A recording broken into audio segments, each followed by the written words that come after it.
Thanks.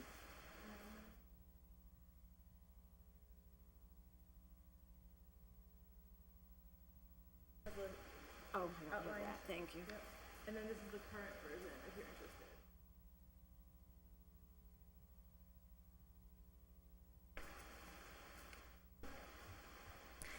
Good evening.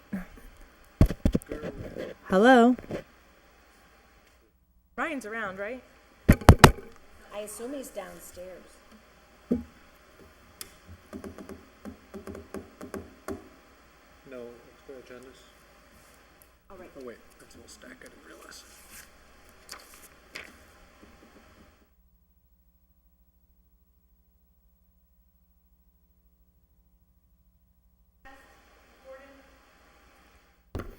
Test. Oh, it's live.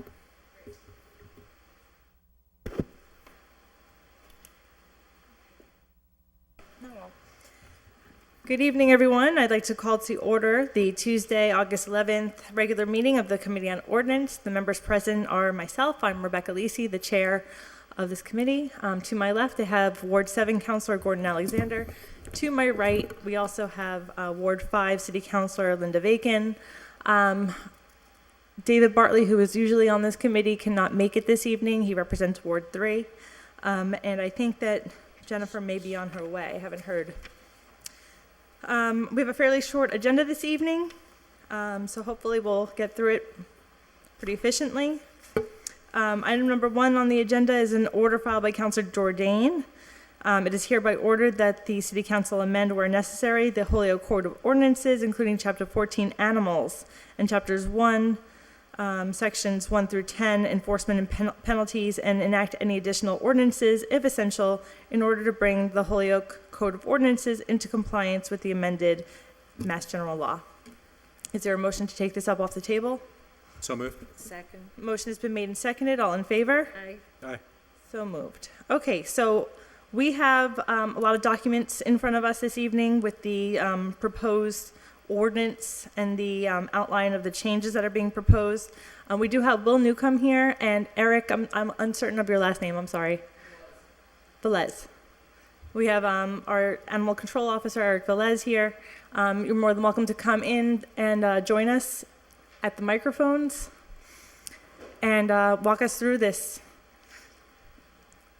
I know it's been wherever you're comfortable, sure. As long as you have a microphone.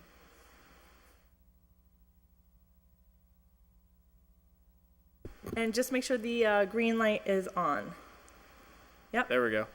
great. So yeah, I hope everyone, I hope everyone got at least a quick chance to look over some of the changes I sent to you. But if not, I can go over them. First, I can go over a background of this, and then I can go over some of the more specific changes that were made. So an order was filed back in 2013 by Councilor Jordan, requesting that we review our animal control ordinances to comply with state law. State law was amended back in 2012 to make some pretty substantive changes to the scheme, and it was noticed that our ordinances were not entirely in compliance with the state requirements. So back then, the law department started to do research and make revisions, but through staff turnover and also the death of our previous animal control officer, Don Tryon, the process was held up and stalled. I joined the city solicitor's office a little more than a year ago, and I was assigned to pick Take up this on. task. So what you have in front of you right now are a copy of the changes, which summarize the changes, the current ordinances, and as well as the draft revisions. In doing this revision, I worked closely with Eric Velez, our animal control officer, to develop what we thought were some common sense changes to the ordinances. First off, Eric joins us from the T.J. O'Connor Animal Control Center, which is part of the Regional Animal Control Center agreement between Springfield, Chicopee, and Holyoke. And he brought a lot of experience with him when he came here. And one of the things we looked at was, as part of this intermunicipal agreement, officers from T.J. O'Connor may enforce city laws. And one of the things that we looked at was providing them some sort of structure and uniformity so that when they go between Springfield, which is their primary location, and Holyoke, that they will have a bit better time of getting a handle on our ordinances, and they won't have to constantly be checking back and forth between 3 different sets of laws. So that was one consideration. Second, obviously, was to make sure that we were in compliance with state law, and we made some changes in regards to that. And then also, we took a few emails from various interested parties, including Councilwoman Valentin, who was particularly concerned with certain issues of animal safety, such as animals that are in cars and overheating and dealing with those sort of situations. So we made some changes in regards to that as well. Eric, I don't know if you wanted to add anything at this point, or if we wanted to just start going through the individual No, changes. we can go ahead and start going through them. So probably the biggest single change was to deal with the way that we handle dangerous dogs. The old ordinance placed that decision entirely in the hands of the animal control officer, and since then state law has been changed to require that a hearing be held. So in the new ordinance, section 14-10, I took large chunks from the actual state law and also added some additional options that the Board of Health, which is the hearing authority on these, some other decisions that they can make in regards to these kinds of animals to better protect the public. Under state law, there's a number of changes that can be made. Or a number of orders that can be made in regards to these animals, including requiring they be restrained, confined, muzzled, euthanized, etc. I made sure that the Board of Health had the leeway to order specific types of enclosures, so that in the case where there's a dangerous dog that repeatedly gets out, that they can order that a cement slab and durable chain link fence be installed, and those sort of orders. I also gave them leeway to craft a more customized approach if they feel it's necessary, with the advice of our animal control officer. Let me think. Also, in our previous ordinances, we had a separate section for vicious dogs, which I have removed from the current ordinances and kind of combined it along with the dangerous dog. And I feel like the new dangerous dog ordinance is more than capable of dealing with what we used to consider vicious dogs that were dangerous in and of themselves to people, and dangerous dogs, which we had 2 separate categories. So I combined them and gave the Board of Health leeway to craft appropriate remedies in situations where they're dealing with especially dangerous dogs. Also, our previous ordinance did not, or our previous ordinance specified that dangerous dogs were not to be re-registered in the city, and based on my reading of state law, that we are not allowed to do that. That would essentially require the owner of that dog to relocate that dog to another city, and it's specifically prevented in the state law from us doing that. So either we have to deal with the dogs in-house or have them euthanized in some way to remove them as a danger. Think about some of the other changes. I specifically left. Can we ask questions Sure. on specific sections as we go along? Sure, of course. Yeah. So Councilor Bacon. Thank you. I'm just interested to know how big of a problem we have under this dangerous dog. I know we're going into compliance, but I'm always interested on the impact. So I was wondering, is it an increasing problem? It's not so much an increase in problem. It deals more with the way they're raised, honestly. It just comes up with problem dogs tend to have, unfortunately, problem owners. Right, but is it coming up often? It's not coming up as often as we're making it sound. Well, no, I was just interested. I mean, it's good to have a plan. Sure. But I was just interested how big of a problem it was. based I'm on the- happy it's not too big. Based on the information I've received, to our knowledge, only 2 dangerous dog hearings have taken place in the city, and that's over a Once- long period. Oh, okay. One yeah, this year. one this year, which wasn't even. It was a dangerous dog hearing, but it wasn't a dangerous dog. It was Okay. just unfortunate circumstances, Yeah. and it wasn't actually a dangerous dog. But the person filed for one anyway, so we had to do a hearing. All right. Well, prevention is good. Sure. Thank you. And I'd like to ask a follow-up question. So in terms of the activity that we're seeing around dangerous dogs, increase, decrease in the past couple of years, is it just a static Steady. issue? Yeah, it's just static. We Steady. need to be prepared to deal with it. Sure. Yeah, and I wanted to make sure we had a clear procedure for how we deal with these also. The Right. previous ordinance didn't really deal with the procedure that closely. And I felt like we just spell it out very clearly so that the Board of Health, when they do hear these things, have a very clear procedure in front of them for how they are to proceed. And it almost seemed in that last hearing, my first hearing here in the city, they were almost, okay, you just go with it, run with it, whatever you think we'll do. Whereas I think and you would agree, I think that in this process, there's an actual process where you have a hearing committee and you have someone making a decision, as opposed to just saying, "Oh, the animal control dealt with it, so you know what should be done." The previous process left the animal control officer as the Full discretion. detective, the prosecutor, and the judge. Yeah, And it and, really, it wasn't fair to the people who had to deal with these either. This way, we kind of separate the people who, bring these allegations forward and the people who make the decisions. We keep those separate. Okay, thank you. Anything else on this section?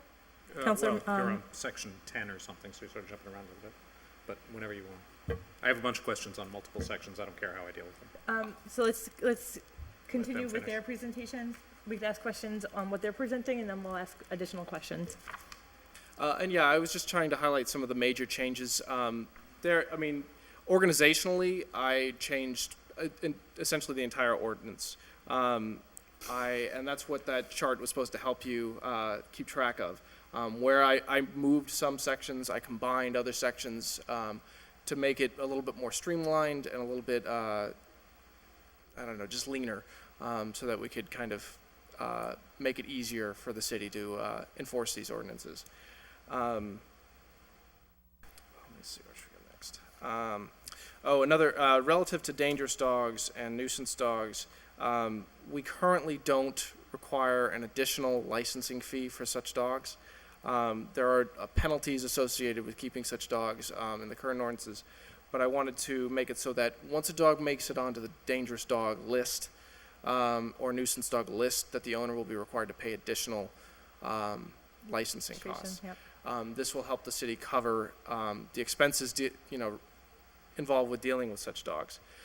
Aside from those licensing fees, though, I have left all the other current fee rates at the same. I leave those kinds of decisions to the council to decide if you'd like to raise those or not.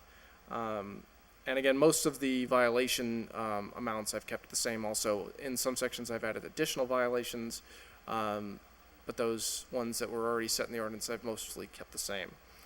And again, I leave that to the council if you decide as a policy decision to raise those amounts.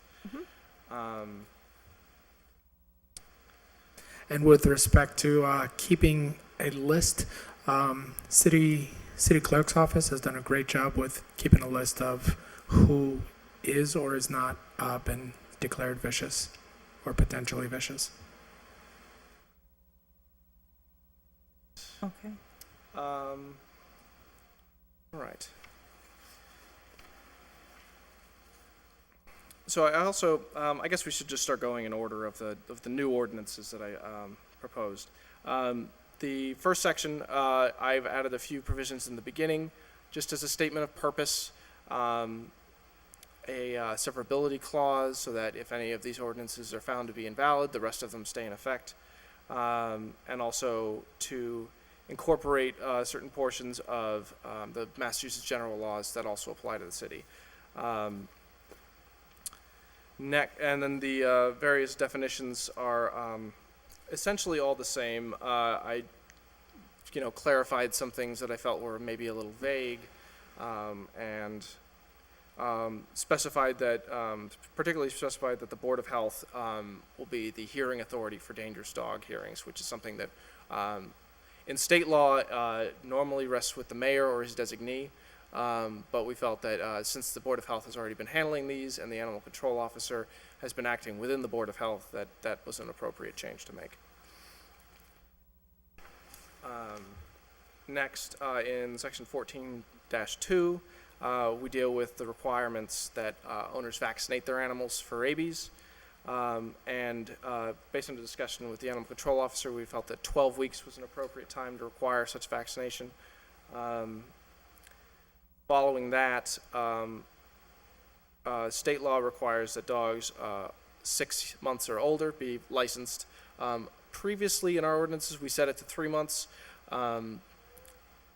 We could do either. It's not set in stone that we have to require 6 months, but I felt that 6 months would give owners time to deal with new animals. And also, under our current ordinances, we provided a cheaper cost for licensing animals under the age of 6 months, so I felt that was a good enough incentive to allow them to do that. And again, like I said before, dangerous and nuisance dogs have an additional licensing cost.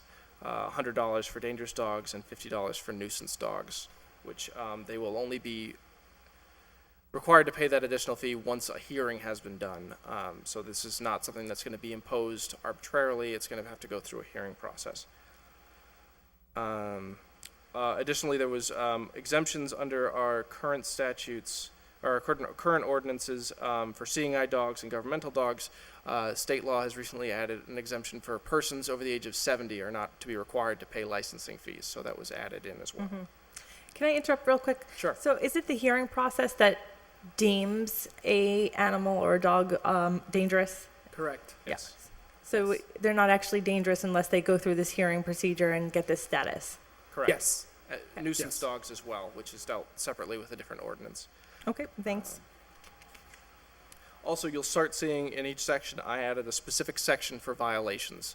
And that under each of those sections, I specifically define violations under each of the ordinances. And I felt that would clarify and make it easier under each specific ordinance to determine the amounts of violations and often what are graduating levels of violation penalties. Here there's $50 fine for failure to obtain a license, $25 if you use a license on a different dog, and $100 violation if you don't have your dog vaccinated for rabies, just as an example. 14-3 deals with commercial animal establishment permits, which were something we had under the existing ordinance. I've incorporated many of the existing ordinance into this one with some minor changes. Including adding the violations section at the bottom. But overall, that's remained the same, including the amounts for each permit. So again, if the council so desires, we can raise or lower those amounts if we feel that they're too low. As a point of information, Springfield charges substantially more for the various levels of kennels that they do, as well as for circuses, for example. But I leave that decision up to the council. Under 14-4, I provide specific procedures whereby people who violate these ordinances can have their permits or licenses revoked. And these are in the cases where there's repeated failure to abide by orders of the animal control officer regarding the safety of their animals, regarding payment of penalties that are imposed, and also in the case where a license or permit is revoked, that the permit holder or license holder must humanely dispose of their animals. That is, either place them for adoption or have them humanely euthanized. That way we don't have a situation where someone who's had their permit revoked is still handling animals and having animals on their property, and it provides for additional penalties. Counselor Bacon. Do you happen to know how many commercial kennels we have in Holyoke? 1, There's one on Rock Valley Road. That's the only one I know of. There's one just behind Holyoke Animal Hospital. Mount Tom Kennels Oh, okay. is okay. another. So we don't really have a lot Not of too this many, no. going on. Not too And- many. That are licensed, right? And this Correct. section pertains to just the commercial And for, entities or individuals as well? and individuals as The well. same, okay, so it applies to all. Yes. The section B of this one, as you can read, it's if anyone's convicted of animal cruelty. We've actually upped it from 2 years to 4 years, so that they can't adopt or have any sort of animal within that 4-year period. Springfield, for instance, has a 5-year ban on this, but I felt the 2-year limit was probably a little bit low, and it was a decision that we made. We felt that it was a good way of making sure that animals were protected from people who shouldn't be possessing such animals. Moving on, section 14.5 is it's a place where I kind of made a catch-all ordinance here, and this is going to be the one that Eric is going to be using probably the most. This ordinance, I combine leash law and also various nuisance behaviors of dogs, including going on school property and otherwise letting them loose. So it's kind of a large section, but I tried to capture as many of the different sections in our current ordinances as well as to anticipate several new situations that would allow our animal control officer to fine people for behavior that really can annoy people or otherwise disturb their ability to enjoy their property.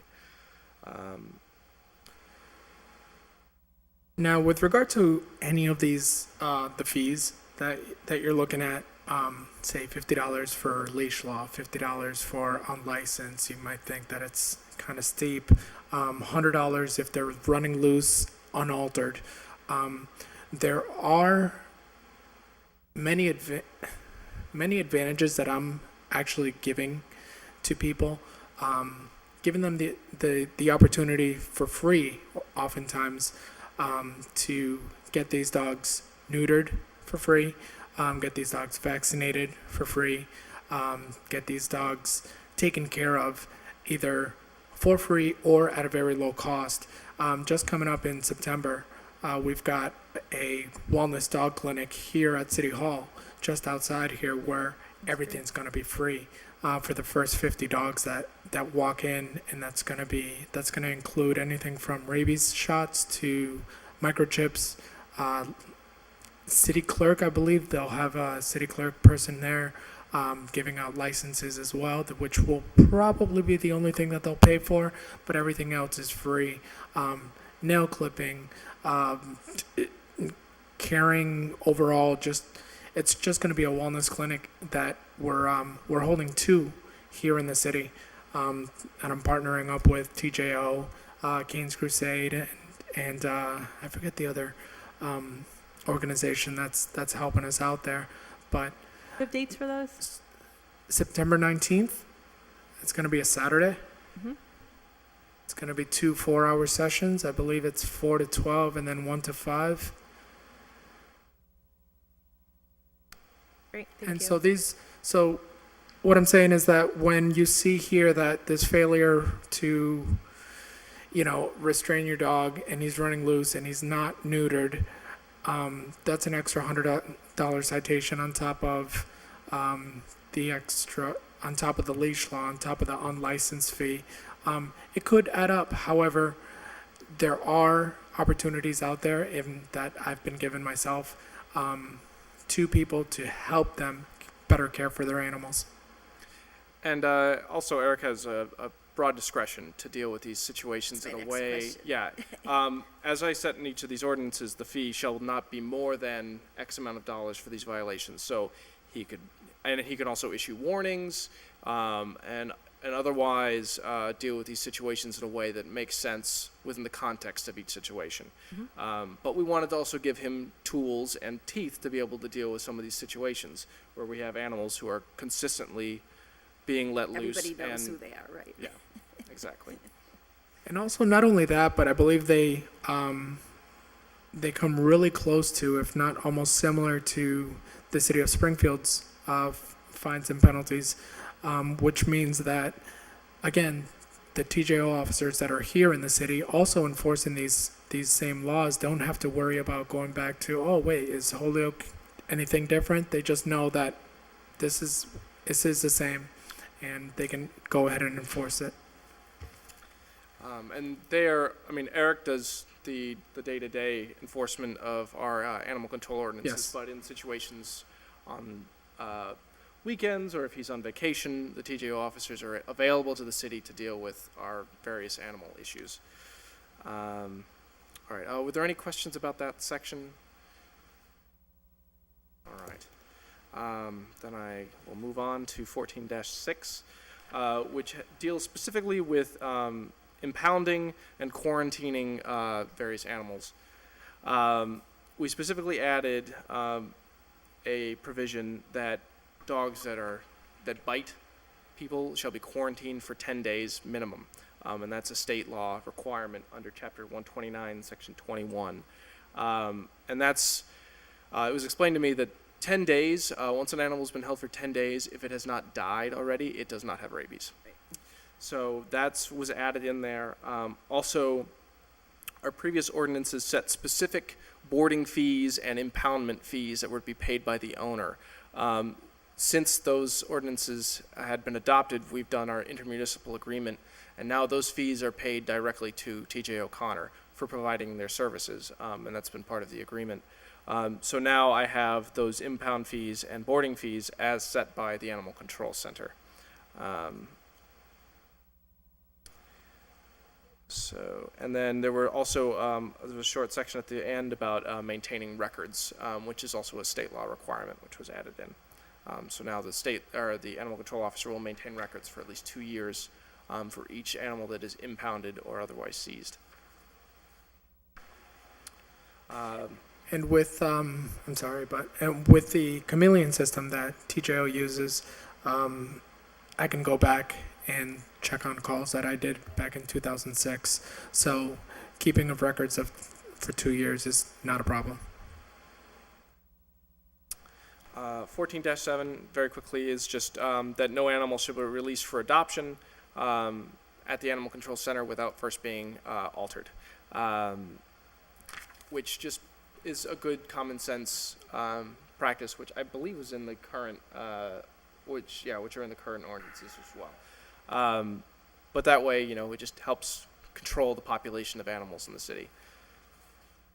14-8 is another big ordinance which we'll be using. It's actually the same ordinance section as our current animal care standards, but we've added some specific requirements. One, like I mentioned before, subsection C here provides that no animal should be placed in an area that would cause an unreasonable risk of harm. And I specifically include that being left in a car creates an unreasonable risk of harm, and allows animal control officers and police officers to take such actions to protect the animals in those situations. They can break the window and get the dog. Exactly. And also in situations where a dog is tethered or otherwise confined in a way that is causing the dog to either overheat or be strangled or is being malnourished. This gives our various public safety officials the ability to remove the dog from the dangerous situation and place it in a safer environment. Further, I combined various other sections, including the ban on animal fighting, into this one, as I felt that made sense to keep in the animal care section. There's also a ban on tethering a dog to a stationary object for more than 12 hours. This way we don't have people who are chaining their dogs to a post for days on end. Yep. And we just felt that that's something we borrowed from Springfield's ordinances. And I felt that it was just a good requirement to add. Also, specifically defined the conditions under which an animal may be kept outside, if they are to be kept outside, and that includes, some sort of pen or shelter and sufficient water, and also allows for the use of a cable run or a pulley system that, under certain specifications, is considered safe for the animal to be kept out in. And again, this allows the animal control officer, when he finds any sort of situation where the animal's in an unreasonable risk of harm or there's imminent harm that is apparent, he can seize the animal and place it in a safe environment. Of course, notifying the owner when he does so, but this way the animal is not placed in a situation where it is being mistreated. And that was most of that section. Do you have any questions? Lots, but you can keep going. Okay. Do you want to pause a minute? Would you like to ask them now, or You can keep going. I'll let you walk sure. through. 14-9 deals with the appointment of animal control officers. Under our current system, it was stated that the Board of Health had the appointment authority, but under state law, it's specifically designated to the mayor. What happened at the last hiring process was the Board of Health was an advisory committee, but that the mayor was the ultimate appointing authority for the animal control officer. So we made that change as well. Also provided that the Board of Health is the hearing authority for nuisance and dangerous dog hearings, and that the Board of Health can pass additional regulations that it feels are appropriate to enforcing these statutes. And again, we already discussed the dangerous dog section, but if there are any other specific questions about that, I can answer those.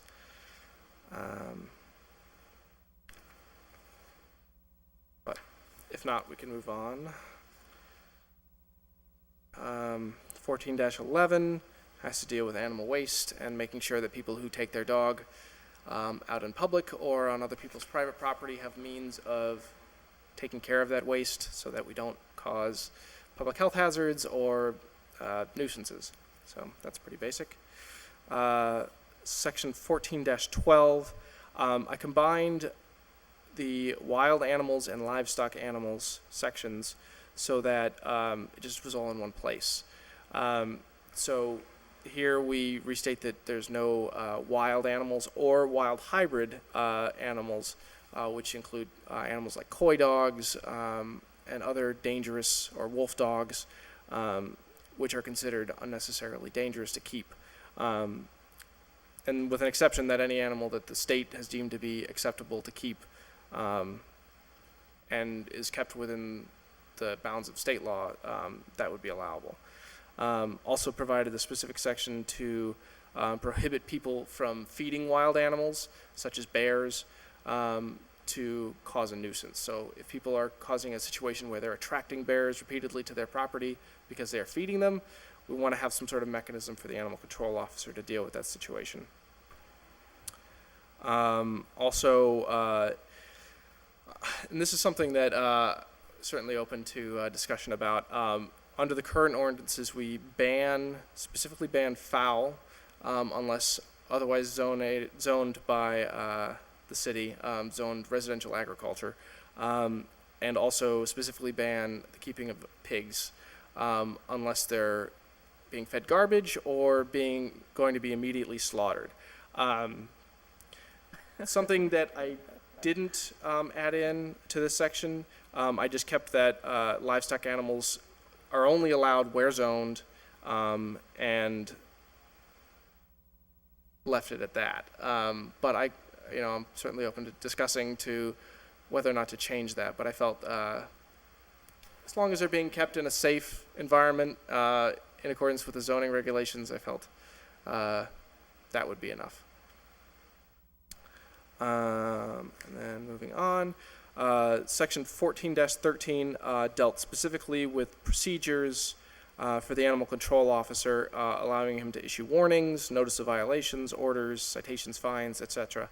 And that he can issue tickets for a first offense without a warning, like the rest of the Board of Health may do, but giving him leeway to do it in a way that he sees fit. Also, the procedure for most animal control ordinance violations is to proceed through the district court, which has been the procedure of our various animal control officers, and we've kept that the same. Also provided specifically that tickets are to be payable within 21 days, which is what our tickets currently read, and assess the potential for a late fee if they are not timely paid. And then the last section was the trap neuter return programs, which I've kept the same because it was, I gather, extensively debated by the council and adopted in the past, so I've just left it And as it never was implemented to that not I've ever heard of. to not open up that debate again.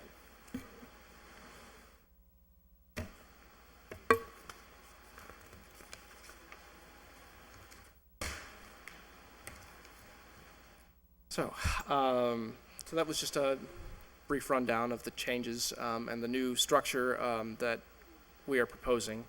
And I am Thank you. open to answering any questions. Open you to may any have. questions. Yeah. Rebecca, are you abdicating the chair? Does anyone else have any questions? We'll let you go first. Okay, I have a Then long we list, so probably you won't might have want to go any. first. All right, I'll make this quick. Thank you, great work. It looks terrific. I Thank have you. some very, very minor questions and then Sure. some slightly more substantive ones. None of them are anything earth-shattering. Sure. Couple of just stupid little grammar doodads here and there, too. Sure. Section, just starting at the beginning and wading through as quickly as possible. Section 14.1, sub E sub 2. Yep. The commas around vertebrate. Create a list that reads if it's either live or vertebrate or invertebrate, so you want to lose those commas. I presume you don't mean dead vertebrates are Sure. qualified. All right, I'll make that change. That was it for that section. Nothing. Lots of pages with no comments at all. That's a good thing. On 14.3, the fee schedule. I was just curious what the rationale was for a grooming shop $50 fee. $50. I assume these are annual inspection fees or something. Yes, so those were all kept. what- Sorry, go ahead. I'm just. Was there a rationale behind 50 for a grooming shop, but 25 for a kennel, when a kennel seems to be like a higher intensity, more to look at kind of use? Yeah, I understand. And I had looked at redoing the fee structure for these, but I decided for now I would keep them as they exist currently in the ordinances. So at some point in the past, the city council determined that that was appropriate. I know in Springfield that these amounts are substantially different. I left them the same for now. If we have any specific suggestions as to which levels should be higher, I'm open to changing the draft. Councilor Vickman. Thanks. They did clarify that there's only 2 kennels in the Holyoke also. Again, I'm just wondering why a kennel only pays $25, but a groomer who Depends has a how- couple of how- brushes pays 50. How large it is though, too, right? 1, True. 2, and 3? True, yeah. So yeah, All right. I'll not worry about it. Somebody wants to propose an amendment, they can. so just as a point of information, currently there, in the now current page ordinances, an owner is not allowed to keep more than 3 dogs on their property without having a kennel license. And that's not changing. That has not changed under these ordinances.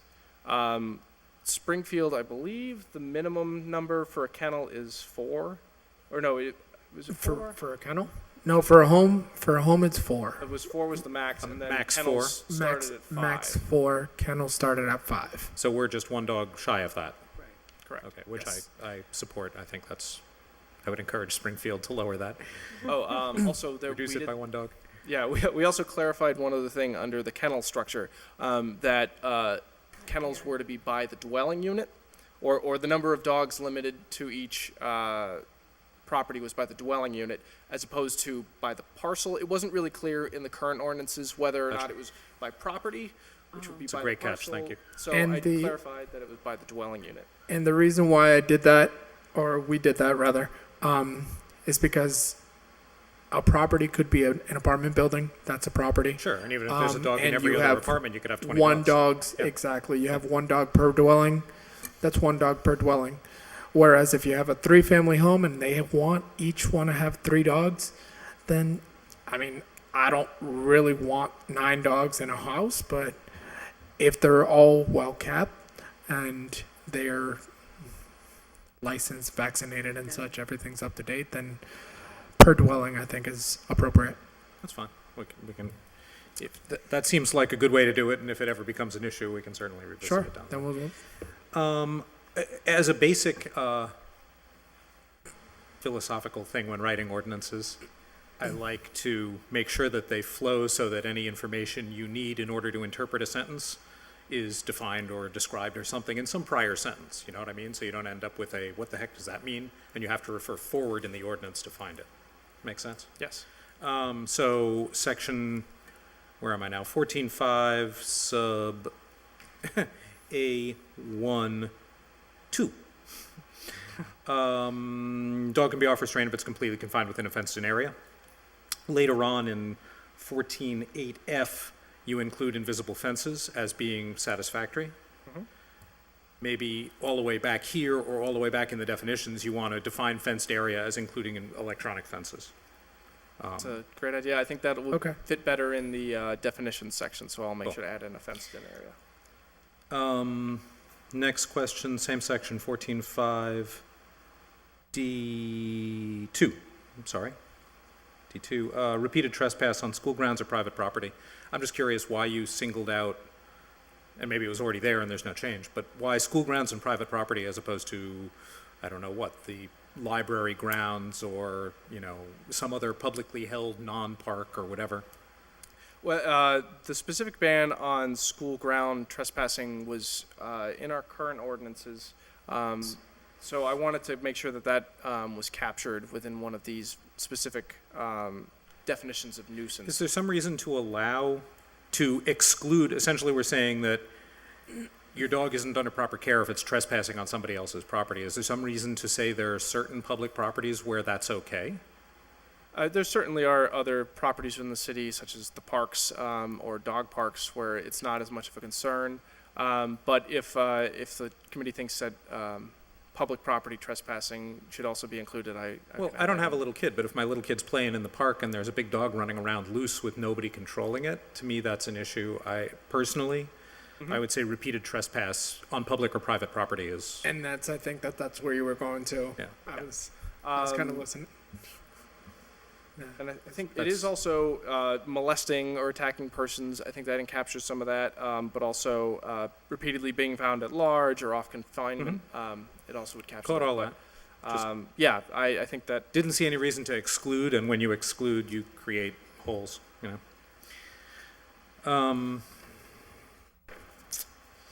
That was that for that. 14.6 D1.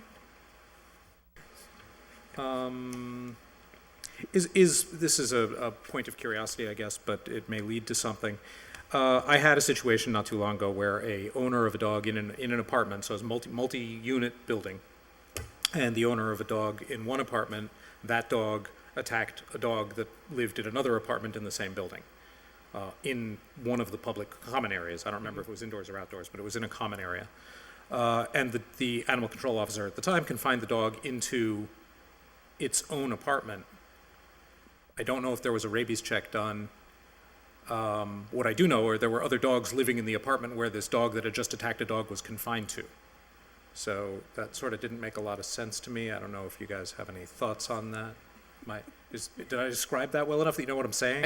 I think I understand what you're saying. So the dog attacked another dog within the Dog in building. apartment A attacked a dog that lives in apartment B but wasn't in apartment B They're at the they're in the time. same they're in the same building. They're in the same You're building. saying, yeah, okay. Animal control officer confined the dog that belongs to apartment A in apartment A, along with other dogs that live in apartment A, which to me were not terribly safe because And there's now this and you're vicious thinking attack dog because in it there. attacked another dog, it's possible that it could attack It one of the struck other me two. as odd that was Okay. the confinement, quarantine, and it was quarantine, not confinement. Yeah, which makes and- me question the rabies certification. So I think the main distinction we have here between an impoundment where this dog is seized and taken off the property and a quarantine is the quarantine is to isolate the dog to determine whether or not it has rabies.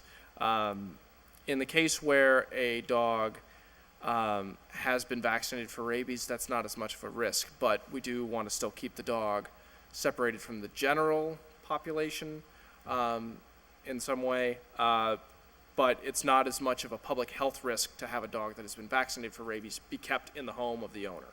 But under no circumstance, I mean, the black and white reading of this seems clear to me. I just want to hear you say it out loud. Under no circumstance, if a dog can't be proven to be vaccinated, would it be quarantined In the home? in the home? That's just No. not going to happen anymore. No. Okay, because No. that did happen. I'm asking you to say that will not happen. No, that's Okay. not going to happen. That should not happen. Unless if the they dog have is their- not, unless the, yeah, if the dog is not vaccinated and up to date, current on its vaccines, it should not happen that the dog is quarantined in the home. And by should not, you mean will not, right? Correct. Thank you. Okay, I'm done with that section. 14.7, sterilization. I just, back in your definitions, you define the term alteration as meaning sterilization or anything else, Correct. and then jump to sterilization here. I would suggest that change.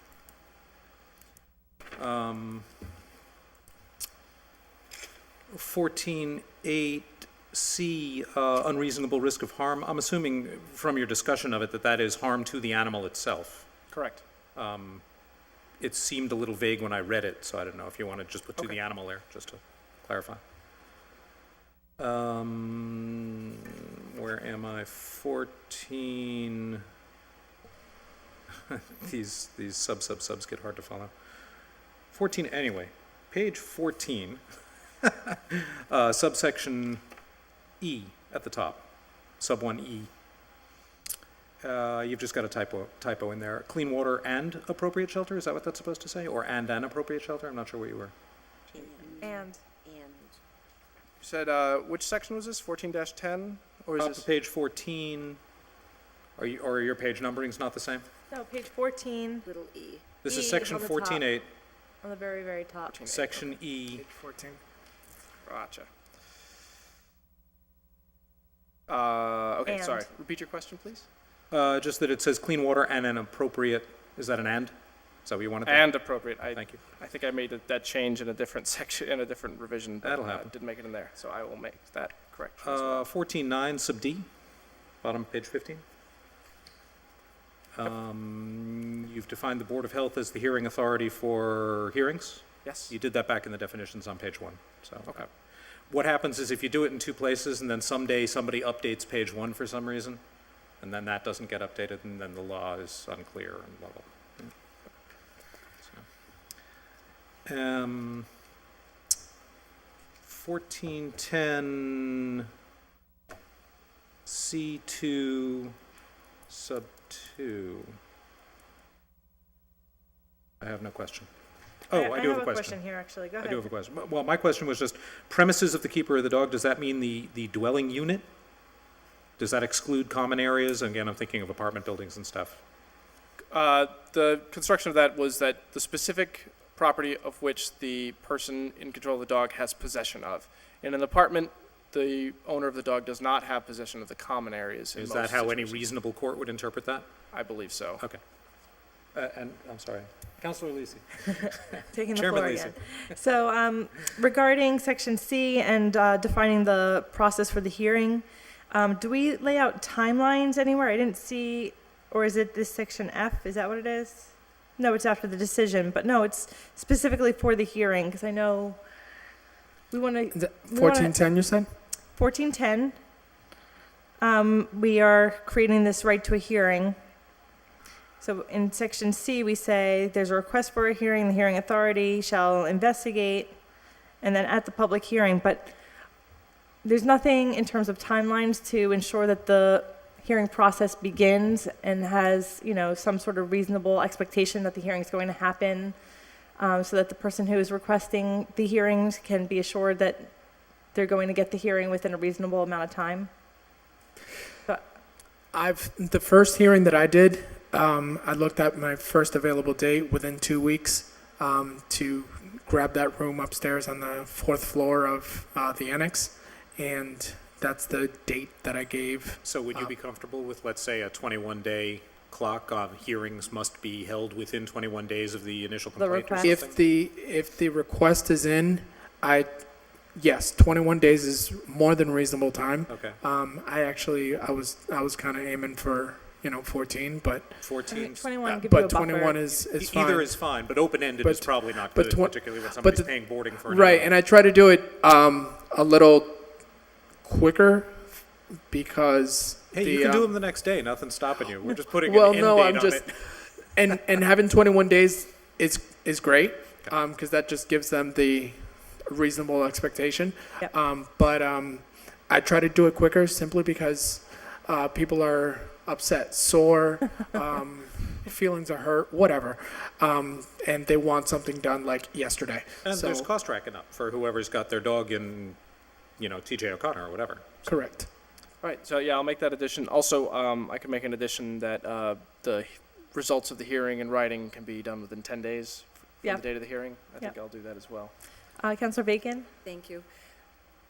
So as far as initiating the special hearing, does the complaint or request have to be put in writing also? I ask that the complaint is placed in writing, Okay. addressed to myself, and I send it to, I give it to Brian at the Board of Health. They coordinate everything. He says basically what he told me last time was pick a date, go upstairs, let's get a date going, and get this thing rolling. So And you've as actually So we got might the as want complaint quickly in as I writing. can, I think we can In set the it up. ordinance? I do provide in Section A that a person may file a complaint in writing to the hearing authority. Yeah. Okay, so it follows from there. Okay, thanks. There should be something that says, if we're going to create the 21-day cap from the time that complaint in writing is submitted, right? From That the would- date of notice of the complaint. That, Yep. yeah, I will add Okay. that in. Okay, to keep going? Yep. Well, if I can Do you have follow more up on on your that issue? question, because it just brought another one to my mind. Now, is So there, How I'm- long after an incident can somebody file a complaint?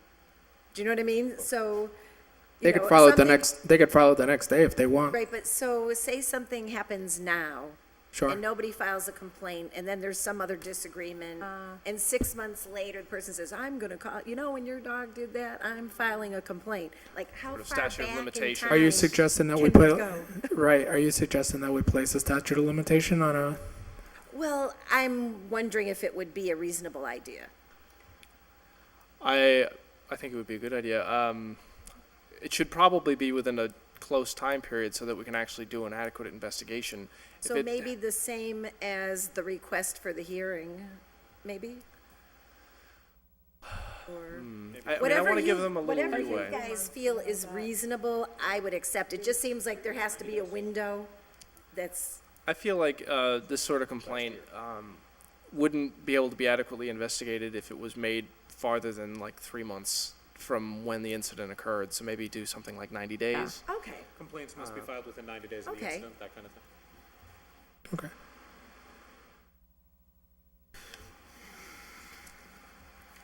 Moving on. Now, these complaints you're saying Have the floor. are to Written. file for a vicious hearing? Yeah. For a hearing within 90 days? Okay. Within 90 days of the incident. Of the Do you think incident. that's appropriate? Yeah, that's good. Yeah. Sure. Yeah, Well, I mean, you really, I should- didn't get around to it for 6 months. I mean, come on. Well, Well, yeah. right, that's good. Then it can become just a grudge thing, and we don't really want it to be about that. Yeah, I'd like for, I personally would like for it to be dealt with right then and there, sooner. So you would much- like a much shorter sooner than window? Much sooner than later, yeah, that's. 45 because days.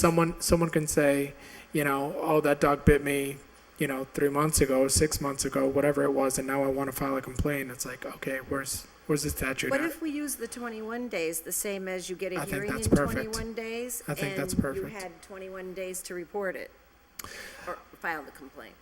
Now I know what. Hearing would take place within 42 days of the incident. Yeah. That would give, that might be, At the most, right? yeah. Probably less, but that would mean that the It'd be much factual less. issues are dealt with timely. That'd be timely? Okay. Yeah. So 21? I would I would- give it a little more than that, Yeah. only just because Your like, calendar may fill our up. internal 21 days, we all know what we're supposed to do. You have to do a hearing or whatever, Yeah. Somebody who gets bit by a dog may not even know that there's a process. Yeah. Or they And it might may be in take the them some hospital time to or find that something. out or whatever. Well, 45 days might be a more. here's the thing with that. The officer, responding officer, either myself or whoever, has that knowledge Right. of a hearing. Although we haven't done too many here in Holyoke, we do all have a But knowledge you're of it. assuming somebody responded at the time of the incident. Correct. Somebody could get bit by a dog and, 2 weeks later, they discover that there's actually a law that says you're not allowed to have a dog that bites your neighbors. And now they've only got 7 days left to file a complaint. Now they got Only right. after they started complaining to the other neighbors that, oh, this guy's dog Hey, bit me. yeah, there's a rule. You're not allowed to have, vampire dogs. So maybe not 90 days, but maybe 30 days? 30 days? 30 to days. 45 days, 30 to whichever. 45 days. I mean, I think you guys should help us figure out which you Yeah. think is more appropriate. I think 30 days is perfect. Yeah. 30, okay. Okay, thank you. Matt? Absolutely. Page 17, are page numbers useful? Do you have the same page numbers as us? I think since Bottom of I the page? printed that, yeah, no, they should be the same. So I'm on page 17, it's the second half of 1410. Sub D, the middle of the page, sub V, Roman V, 5. So that Did that requirement- 7 years fall out of state law? Yes. So it's a rebuttal presumption that a child of 7 years can't provoke a dog so that it would attack the baby. But an 8-year-old the can. child. I was just curious where the Yeah. 7 came from. I mean, and the here it's just specifically setting up those kinds of presumptions, and normally those are frowned upon in legal proceedings. A presumption establishing a fact are frowned upon, but in certain situations where the minority of the child is really at issue, then that Okay, can- and it's a And rebuttable presumption. 7 years so, old, I believe it's MGL 157. yeah, that is under the dangerous dog Yep. section. Yep. Those 8-year-old gang members we have running around. In the same main section there, D sub 3, Roman 1, Oh, yeah, yeah. I think you just want to lose the S on the word persons at the end of the line. So, Yes. just going back to this, I'm sorry, did you get that, Will? Yes. Okay. Going back to this, item 5 under section D, The 7-year-olds? 7-year-olds, can we just say, state law? So we don't have to define the age locally, but we could constantly have that referring to whatever the state statute is, defining to be the age? So Yeah, like we certain minors as defined under MGL blah blah? Yes, I can do that. That was, Picking 7. Somebody's telling us it's 7. We knew better when we were 7. I just, little Johnny is 8, he obviously antagonized the dog. Just I- saying. I mean, to be honest, a lot of these are set in state law. If we wanted to, we could get rid of the entire section, and the state law would still control for these. Right. But I wanted to define certain other things that the Board of Health could order, so I kind of incorporated the entire statute with some modifications. And it was good. 1411, animal waste. I bring this up because it came up. I had a constituent actually who got I guess it's a ticket, got a fine from the DPW because he had put animal waste in a plastic bag inside his trash can for disposal. And you're not allowed to do that. You need to dispose of animal waste in the same way you dispose of human waste, flush it. And so we had a whole big thing and orders flying around about if you're going to provide plastic bags at the parks, you need to provide biodegradable ones so people can flush them and all this kind of thing. And there's nothing in this section about disposal, but proper disposal according to, city ordinance or something would probably be a good thing to include. Because people just routinely tie those off and throw them in the trash, and news to me, but you can't do that. Counselor Bacon. Did we ever get an explanation why? And there are Cholera. doggy do stations in the parks. Right. Not in every park, but I've actually spoken with Terry with regard to this, and she was actually informing me of these stations that people can go by, grab a bag, pick up their stuff, and throw it right in the receptacle that they have for the. So then where does it go? Because DPW comes and takes if it, they come and tickets the take Parks it and Rec there, Department. then why can't they Yeah, come and take because it they're not from supposed us? to. I'm just passing forward what I learned. If we ever did know why. Actually. Sanitary code, but I don't know why. No kidding. can't- I mean, you what's the actually can't. difference? I'm not Yeah, you can't put it specifically back where the aware of trash any is. requirement that they can't be thrown out, but No, I'm not either. Oh, I mean, this is why we require sewage to go to the treatment plant, you know, because it's not a good thing. diaper packages Oh, yeah, that you're but not diapers supposed to always- dispose of human feces But they're not in supposed to. the trash. So you're supposed to Diapers? scrape your disposable diapers even. Where else you gonna put them? Moving on, 1412. Again, it's just sort of a legal hygiene thing, but TNR programs are defined further down in the ordinance. So you might want to move that up to the definitions. yes, understood. I put the TNR one at the end, just to maintain the rest of the structure of the ordinance. That made sense. Um, And if it weren't referred to here, I would have been fine with that, but since it is, Okay, it needs to be hit somewhere before this.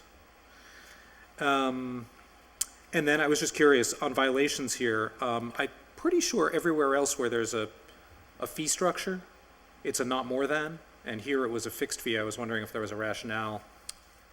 oh, that was inadvertent. I think I can- it's the same for 1411. It's a fixed fee. If you go back, miss there's actually a number of sections that has fixed fees. 1411 had not more than. 1411 is not more thans. 1411's, yeah, that one has not more than. 1412, yeah, that one is fixed. I will change that to So be if not more if than. the intent was not more than's there, then, you know. That was the intent. Oh, it is not more than I say. Page 22. The very last letter of the very last word doesn't belong there. This is under section I have no idea. 13? It's section 1414. 1413 sub Page 22. E, Page 22. E1, violation should be singular, very last word. It's singular in every other paragraph. Sure. Okay, yep. And that, believe it or not, I think is everything I had. Thank you very much. You did great work on this ordinance. Okay, Appreciate it. great, thank you.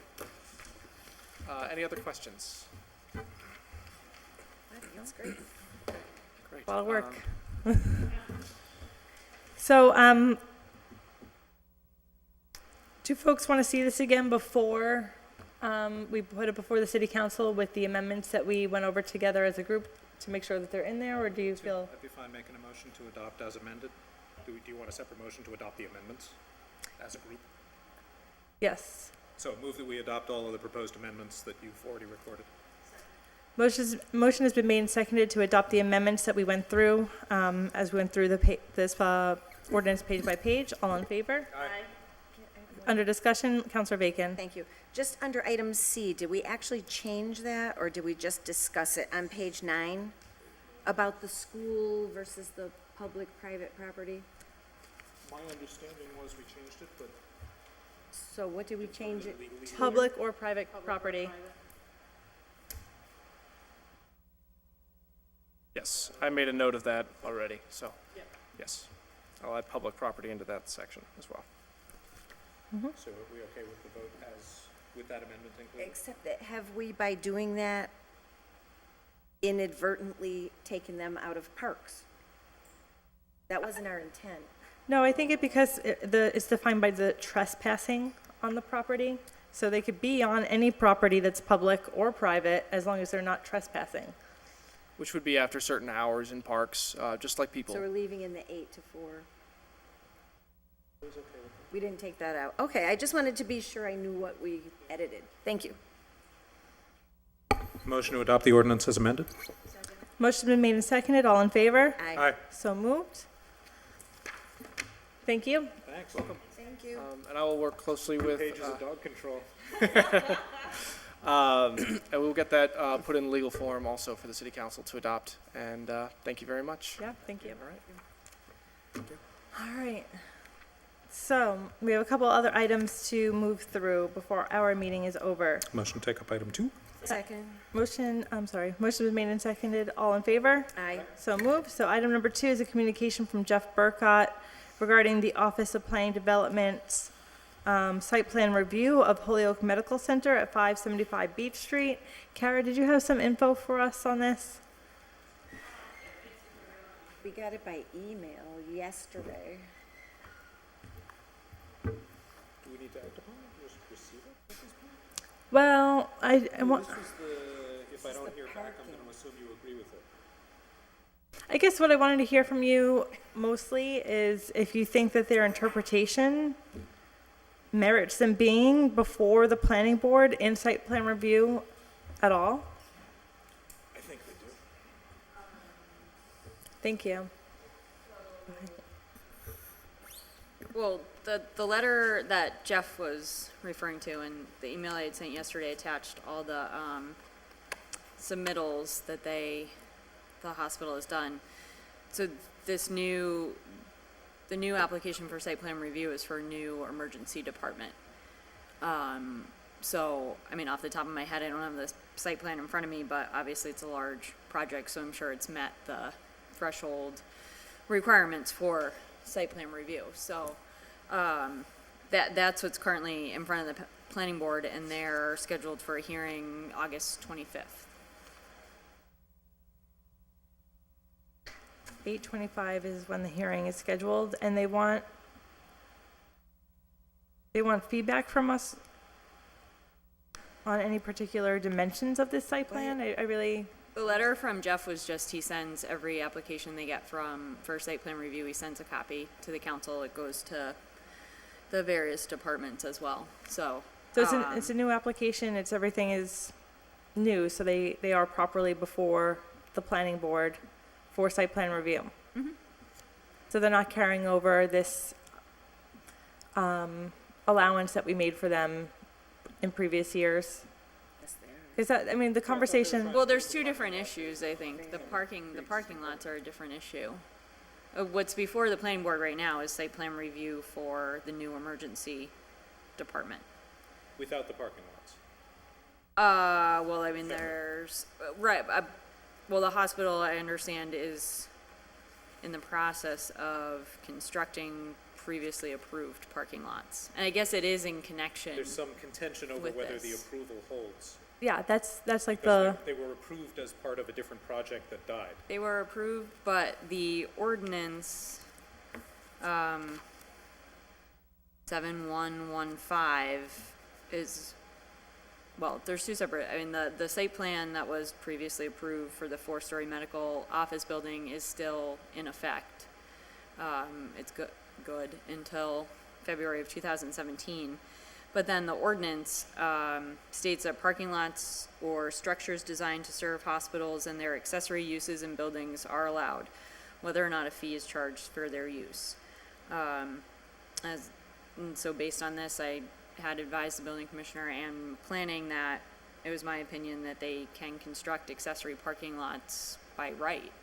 The ordinance basically gives the hospital that ability. Councilor Jourdain filed an order to amend this to require a special permit for any additional parking lots. so why do they need the approval from the city council for the previous construction of the project and parking lot? The previous project was a 4-story medical building, and the hospital needed a special permit for that height. The parking lots would have had nothing really to do with what the city council approved. They And just then happen to be under the project special. Right, then the planning board approved the parking lots as part of the site plan. And that approved site plan, you said, goes through February of 2017? Right. So I'm not really hearing anything we're supposed to do with this. This is just a standard site plan review form letter, basically. What Jeff sent was just he sends Yeah, it but for I think every that there was application. concern that they may have been acting outside of the special permit that they were granted, but if parking is the issue, that they may have been acting out of special permit authority on, but it's actually by right, then there's no contention that we have. This was sent to committee in case there was some wrongdoing by the part of the applicant, by the hospital, and since there is no wrongdoing, we have no power to. Kara, has there been historically any disagreement over the use by right for parking for medical facilities and residential? Or has that been This unanimous is- all the time? Everybody's always agreed with that? I mean, I don't Your really knowledge. know. This is the first time I've looked at that particular provision. I think the parking lots have always come in the context of other buildings, which to some extent they are now, because where the new emergency room is going to be built is in the current parking lot, and so they're losing, and that's all in their site plan application, they're losing like 86 spaces, so these other parking lots are to make up for what they're losing. So, Counselor Bacon. Thanks. I think what might have confused things a little is we have the copy of the earlier approval in February, but it does specifically on it only reference the building. So it doesn't talk about the parking at all. Right. So I think it just created the confusion that it came up in the context of the project. But the February- project that was approved in February of 2011 was Right. specifically for the building. For the city council special permit it was, but the site plans Oh, included all the. the entire plan, but this decision that we were forwarded Oh, yeah, from the site, it just 2011, refers to the. right, only references the building. and Right, the decision Didn't does, speak of but, parking, right. but then the plans. But then the parking is by right, and that's why it doesn't Right. need to be I just think included. that's where some of the confusion came in, Mm-hmm. maybe. Well, it And just I think seems like a very intrusive use by right. It is, and I think Kevin's right that we need Well, to there's a lot of address that. those. I feel that way about solar. You know, medical facilities have no requirement for any real buffering or anything when they're abut residential. I mean, they can be in residential, when they abut physically used as residential property, there's no buffering requirement. And I think Kevin's got a good point that we should look That's a at that. problem. Okay. So on this item, do you guys want to say that it's been complied with, or? Really, motion to receive, that's all we can do. Was it received by council and referred to us? It's a communication only. There's no order. Motion to refer back to the city council with their thanks, with our thanks. Like, there's nothing for us to act upon. No, there's no order. But usually when there's items that we can't actually act upon, we still say complied with. Because this was sent to committee for discussion, so we would have complied with the discussion. Okay. Okay. Motion, There's an implicit order to discuss. motion been made and seconded, all in favor? Aye. So moved. Let's take up item 3. Item number 3, Second. made and seconded, all in favor? Aye. This item is to allow parking as a principal use by special permit in each zone presently in use in the downtown area, and to craft the permit criteria. So the planning board just adjourned, and they have a draft ordinance that they'd like to recommend to us for consideration and adoption. Wonderful. Kara, do you have a copy? No, if there's an extra. There are a couple extras, so I'll leave one with the jacket, and then I will hand the rest off to you. And there already is one here, so it's fine. All right, so let me just read into the record the recommendation that the planning board gives us. Dated August 11th, Councilor Lisi, please be advised that at its August 11th, 2015 meeting, the Holyoke Planning Board discussed the above referenced zoning text change requests. After consideration of all information and testimony presented during the public hearings, April 14th, May 12th, May 26th, June 9th, July 28th, the board voted 4-0 to recommend the following changes/additions to the zoning ordinance. Please see attached document. So when Sharon delivered the document, she just highlighted the changes. I could walk you through the changes first, since there are very few, and then we could walk through it as a more comprehensive text if you choose. So in section 6173 criteria, they added to the previous in section 6175, accompanying narratives,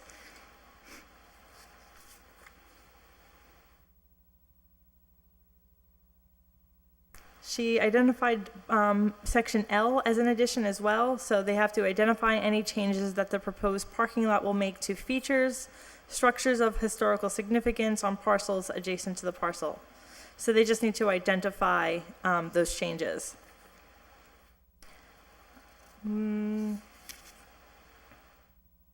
Moving forward to Section 177, Stormwater Management Design Criteria and Standards.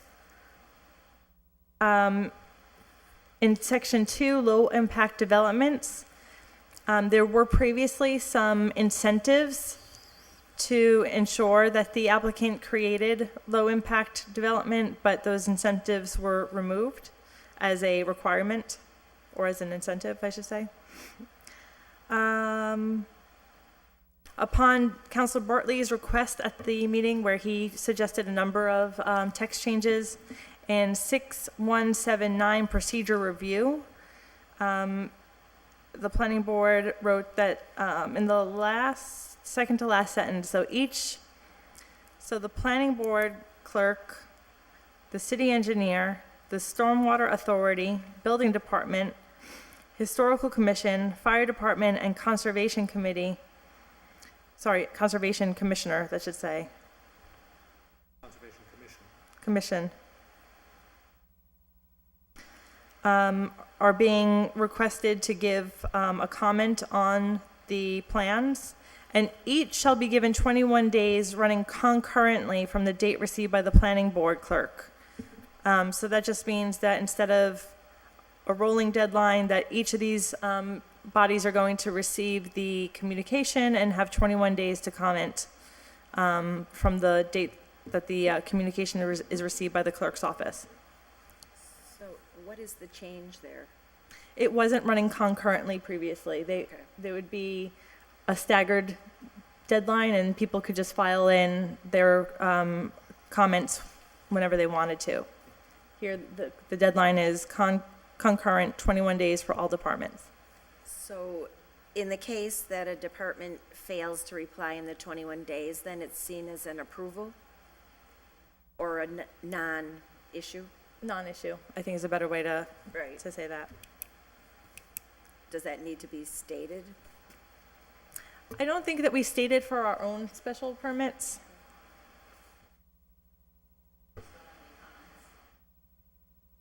No comments submitted in time, there's no comments period, right? Okay. I don't see the section that they put it in offhand, but they left the $500 permit fee intact. They said that the special permit needs to be renewed biannually, but that simply means that they need to request the renewal. There's no additional fees on the additional biannual renewals. So there's one-time initial $500 permit fee. There's a biannual review for the renewal, but it doesn't cost any money. Can we, in, whatever that is, 617-11-2, Yep. can we replace looked at with considered? Where is it? Replace the words looked at with considered? Sure. Considered as. So we could go through this more detailed, if you like. Can I ask you a question? Sure. The only, this is great. I appreciate everybody's work on this. I know I think I wrote the original order for this and then ducked out of a bunch of the hearings, but this is exactly what I was hoping to see.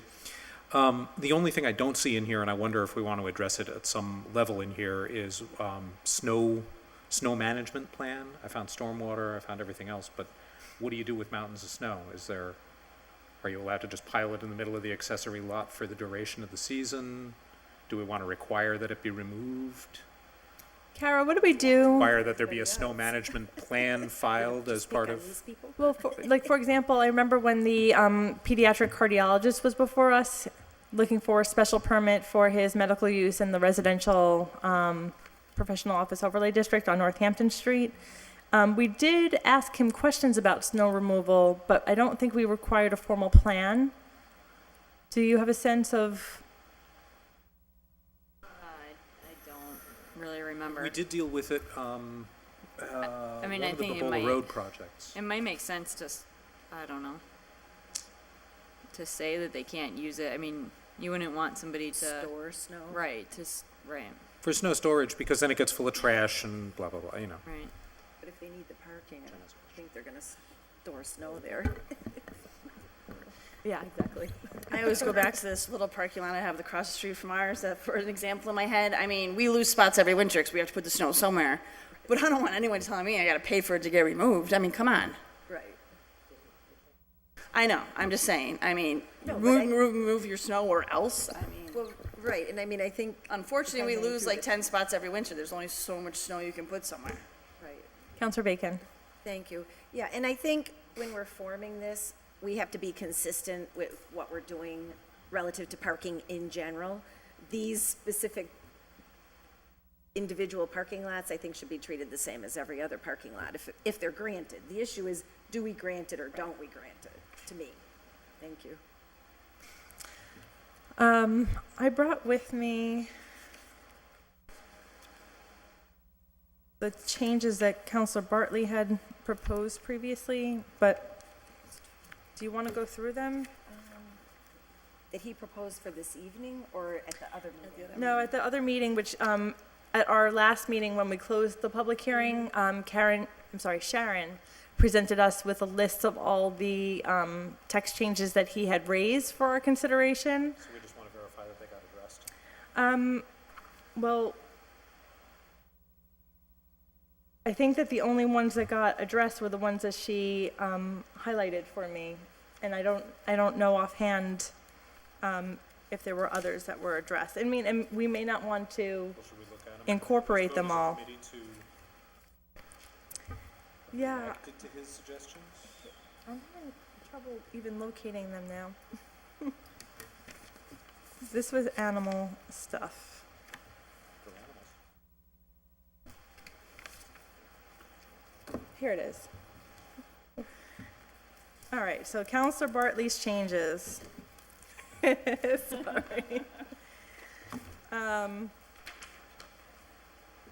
So again, these are things that were explicitly mentioned by Counselor Bartley. The planning board was kind enough to write them up into a simple list, and I'm unsure to the extent that they were incorporated, so we could just read through them. So Counselor Bartley suggests in 6172 purpose that the city council should be the special permit granting authority.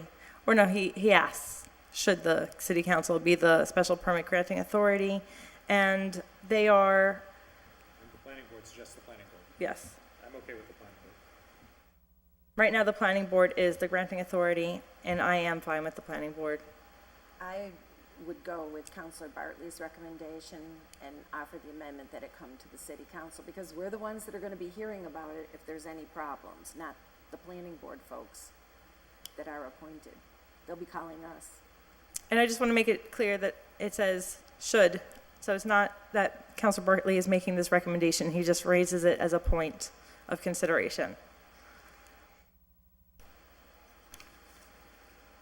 My sense is, I mean, I'll just put it out there, I feel like every time a special permit comes before the city, 9 times out of 10, we're granting it because the political considerations are like really strong. For example, I think this council voted to change the, they voted to change the zoning of a single parcel in the professional office overlay district because somebody made a case that they wanted to have more commercial value on their commercial property. The value of the property and take it away from the neighbors on either side. Yeah, and I think that these are the things that the city council is not very good at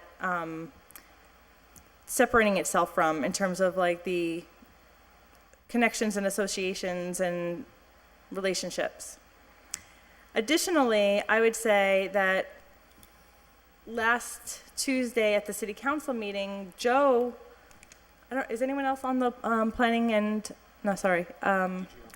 Development and Government Relations Committee? You are, right? You are. So Joe was making these points that some of these things are too technical and that we should start exporting these special permits back over to the departments that have the technical expertise to figure out like how many cards. Back to us in ordinance. That's what he wanted to do. He did in part because he felt like the ordinance committee has the technical staff support to be able to make those decisions. And I was making the argument that there's nothing special about ordinance that gives us technical staff support. I want, Marcos here as planning and economic development. I tell Ryan, I need you at my committee, and I think that this is the only committee that has had that, number one, the legal responsibilities of ordinance changes or even noticing abutters and different people for different meetings or even putting newspaper notices out. Like, this has been the only committee that has had that responsibility. Now that we have special permits in DGNR, they have this other level of coordination that needs to happen that we have been doing in this committee, but not for any other reason than I make it happen. Like, there's something that makes it automatically happen. And I supported that point, that they should make it happen. They do need to, but it's a learning curve. Well, right. But So So, it's not a I would fault. argue on this particular point, though, that our job is to make sure that this legislation is strong, and then let the planning board be the executive authority to enact the terms of this legislation. I don't think we should take on granting the permit, because you're right, it turns into a political thing every time. can you use your mic next time? Yes. Councilor Bacon and then Councilor Shatnoff? Thank you. And I understand the argument that you're making, but in my experience dealing with the planning board, that body has been as political as the elected representatives in the city, except for the fact that they don't answer to the voters in the city. They only answer to one person. And I have found that body to be, at a minimum, at least as political as the city council. However, we have to answer to the people who vote us in. So if we make decisions they don't like, they can remove us. In the case of the planning board, that is not the case. And so my argument is from the side of representation and being able to petition the people making the decision. And I believe, if I'm recalling correctly, that was sort of the spirit that Counselor Bartley was approaching that aspect. I mean, we've, in the last couple of years, with every single opportunity that has come up, the planning board has been trying to get more power in the draft legislation and ordinances that we see coming before us. And I think that argument and that debate should take place sort of on its own merits and in the broader context than kind of getting inserted in one ordinance at a time. But that's just my perspective on it. Thank you. Okay. And Councilor Shatnoff? Yeah, I mean, I can see both sides, and we can claim one's more political than the other, and I agree, but I have no problem with it being with the planning board, so I just wanted to say that. Councilor Alexander, thank you. Just, if there's appetite for it, I could see going down the road that we do for, A recommendation with, we can't act without a recommendation from the planning board. I would second that So amendment. they're the, authority in terms of the technical expertise and everything else. We get to provide a political overlay on top of that, basically. If that's an amendment, I would second it. Kara, how would that sound? How would I make that amendment legally? Well, it would have to be revised. It would be similar to the, what are they called? Car dealership special Car dealership or permits. zoning ordinance, zoning changes, right? We go through this. Well, that's by that's a public statute, hearing and but everything. yeah, I mean, it would be basically like the car dealership special permits where, planning has to submit a letter to the council. That sounds, Does planning also have to hold this requires a public hearing, correct? yes. Yeah, So planning would hold the public hearing still. no, it would be. It would if be a the- joint. If the city council is a special permit granting authority, City the council has to hold the public or a hearing? committee is gonna hold the Oh. hearing.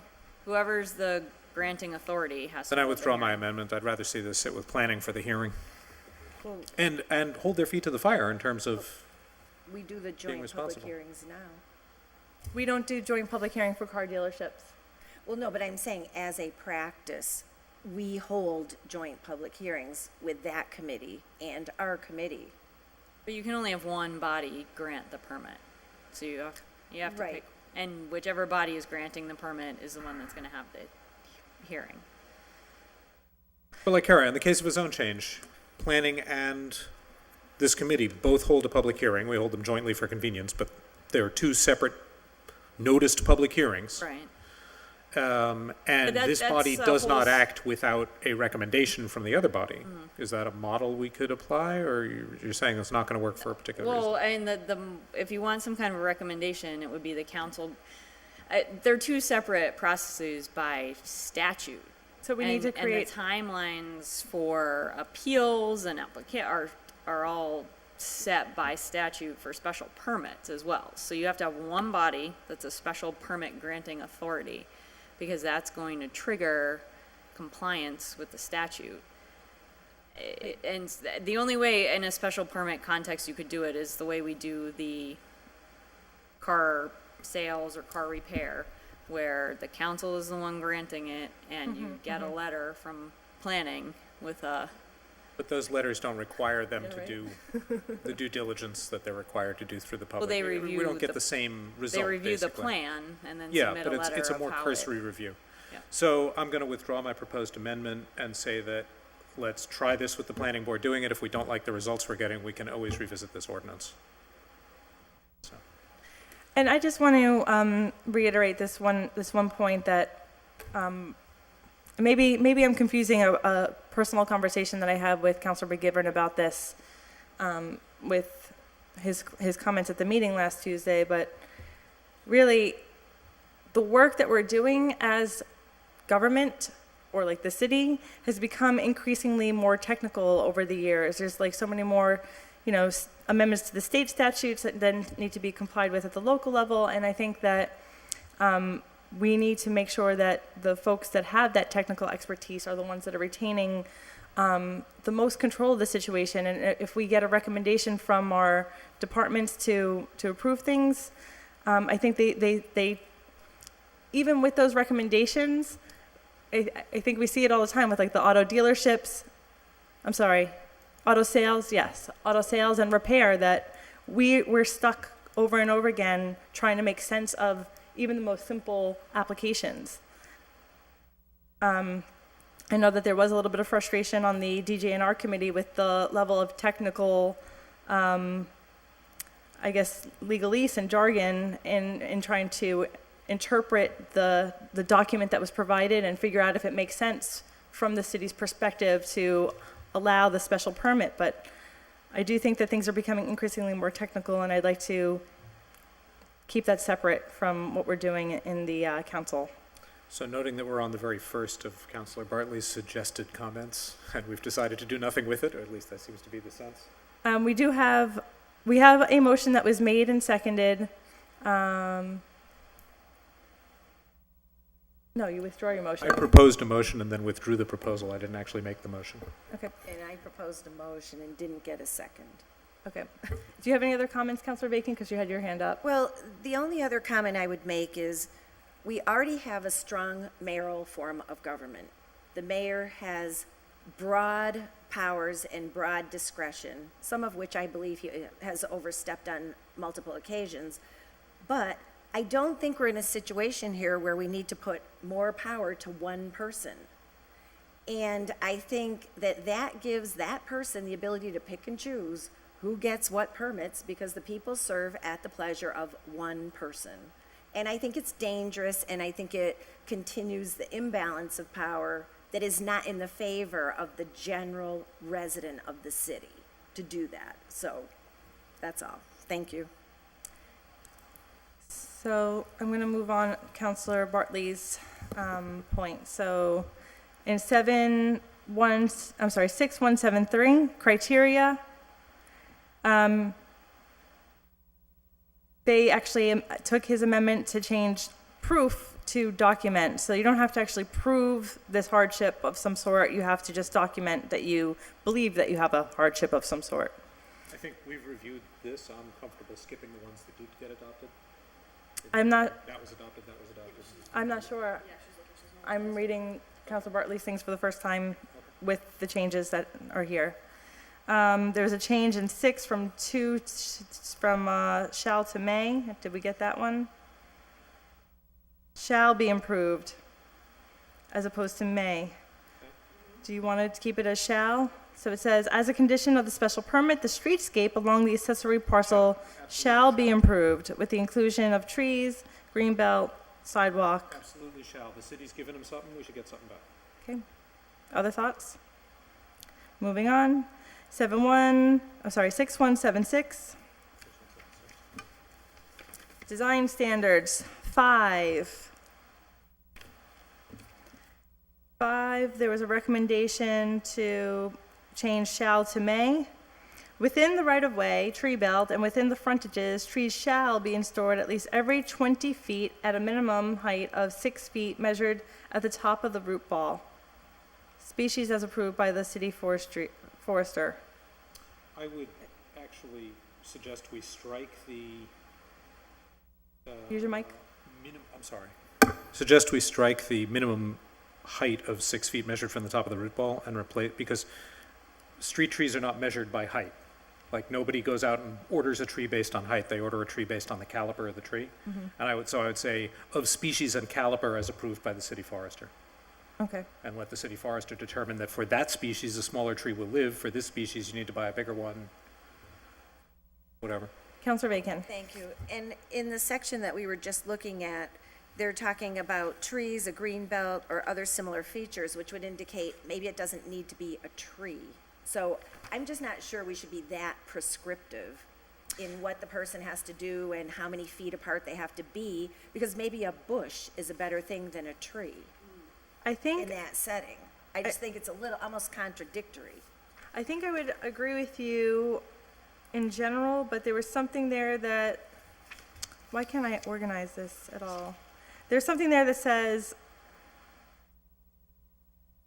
the streetscape along the accessory parcel shall be improved with the inclusion of trees, green belt, improved sidewalk, or other similar features. So this is the streetscape that gives, So I think what Councilor Vacon is saying, though, is if the improvements don't include specifically a tree belt, we're then prescriptively requiring trees anyway? Right. You'd say if but one's trees- talking about the streetscape and one's talking about the right-of-way and frontages, and that's what I think that the difference is. The tree belt is one thing that is included in the previous section that shall be improved. And here, we're talking about the right-of-way, if there is a tree belt with frontages. Yep. So maybe we should say So that. a streetscape could How about mean if a the tree right-of-way belt or includes a not. tree belt? Or you could just say when trees are Indicated. indicated or Yeah, proposed. they that have sounds to great. be- So striking the whole first clause, Where trees are proposed or? Proposed trees Proposed- shall be yeah, of size and species as approved by the city forester? Is that all we're looking for? Yes, can you say that one more time though? where trees are proposed, Yes. and then trees shall be installed at least da-da-da-da-da-da. In accordance with, But I have to say, I'm supportive of Dave's intent here, or I'm assuming this came from Dave, because he's sort of Yeah. the other tree hugger on the council. What I don't want to allow is somebody to build the parking lot, put in a nice curb, put in a nice sidewalk, and have just a grass belt between the street and the sidewalk and not be required to put any trees in.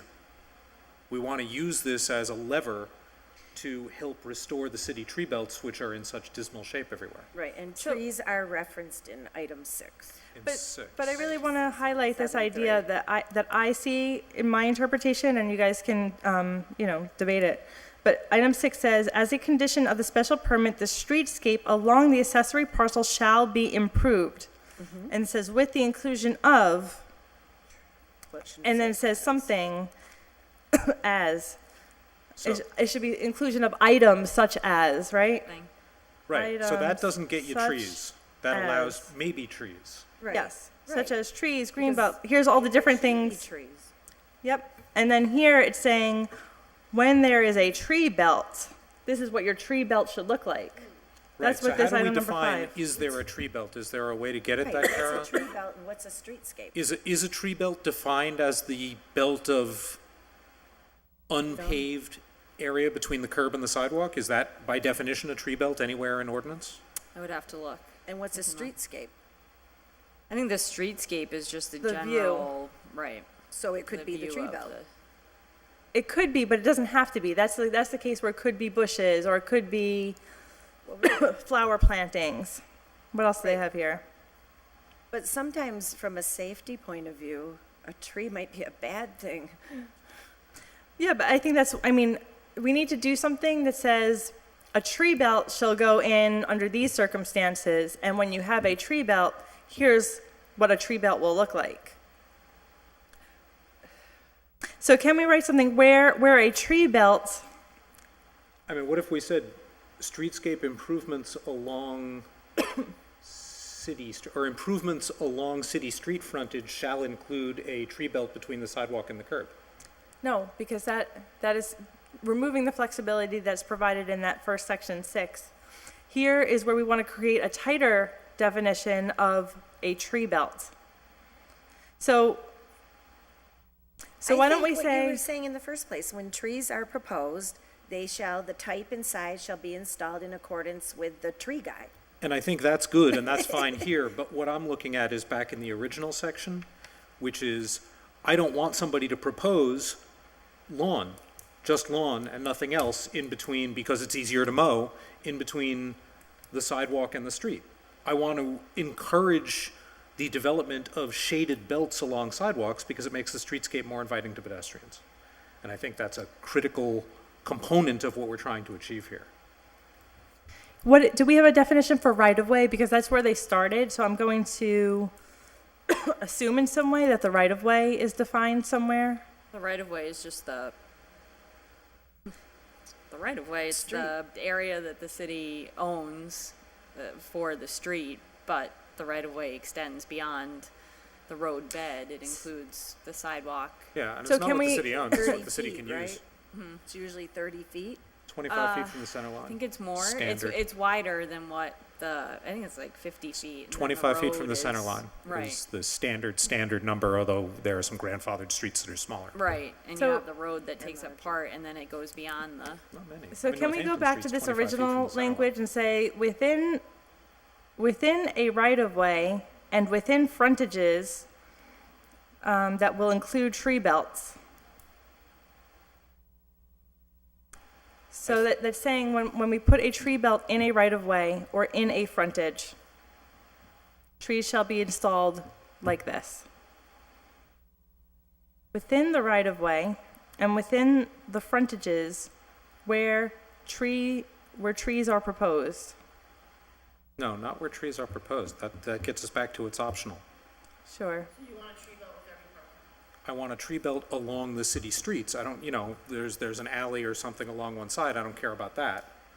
But on the streets where people are walking, where so, we're really trying to avoid having giant oceans of pavement that you die of thirst before you get to the other side, I want to make sure we have tree belts along the sidewalks. well, then they probably had it written correctly, Within the right-of-way, because the right-of-way would be that city street, so I think Trees that's shall what be you're- installed. Yeah, I guess I'm good with that. But every 20 feet at a minimum height of 6 feet. So I would We're say, scratching that. how about we scratch the 20 feet too and say, spacing, caliper, and And species species. as approved by the city forester. Right. Is that okay? facing, Yeah, because there's gonna be other safety concerns too. Yeah, If there's could be certain a type fire of trees you put there, people can hide behind them and people are walking down the street and they can't even tell somebody's there. So I mean, there's other considerations than how the tree looks. so we're leaving the first clause untouched, and the second clause is where we're making the amendment, Correct. striking everything up until species, spacing, and caliber as the city forester approves. As approved by the city forester. Yep. I think that's a great amendment. Great. So then moving on to 8 in the same section. Parking lots shall not be within 100 feet of a similar use unless the parcels are in common ownership. Counselor Bartley's comment was 100 is too rigid. I find myself agreeing with that, although it's not my general inclination, but 100 feet's awfully big downtown. Yeah. I would say But if it's you, basically saying you can't just start lining up parking lot to parking lot. right, you need a buffer in between, but how Or big it's does that saying buffer need somebody to else be? has to own it if it's gonna be there? Because it's No, not if saying no, it can't be a if it parking is in lot. common ownership, Then you could put them all they together. can be cheek by jowl. Right, so it's, Well, you can buy two properties and turn it into one big parking lot. Right, but then another person wants to buy a property theoretically to make a parking lot, which is needed, whether they owned it originally or not, and they can't do it, just the one who buys up all the property again? No, that you just have to have a, How do you do that? It also should say, and I don't know, similar use is kind of a little gray. It should just say like within whatever distance of another Do parking we want to lot. allow two parking lots to be adjacent to each other, two parcels to be paved over as parking? I would Or say do no, we want to avoid that? discourage that situation altogether. Then why don't we lower Well, the, isn't that what the hospital's doing?